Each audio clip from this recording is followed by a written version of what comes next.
14 October শনিবার সকাল 11টায় মাগুরাতে DGNM এর মহাপরিচালক মাকসুরা নূরের পদত্যাগের দাবিতে মানববন্ধন অনুষ্ঠিত হয়েছে। বিস্তারিত নিউজে।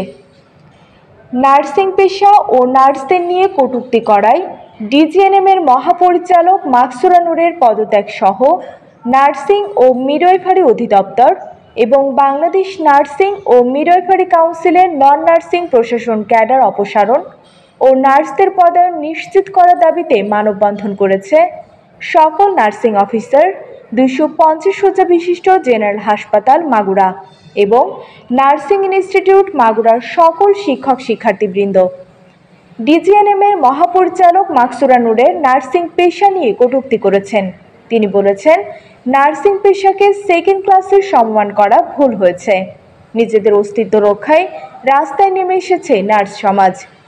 মাকসুরা নূরের পদত্যাগ এবং নার্সিং সেক্টরের নন নার্সিং প্রশাসন ক্যাডার অপসারণ করে যোগ্যতা সম্পন্ন নার্সদের পদায়নের দাবি জানিয়েছেন মানববন্ধনে।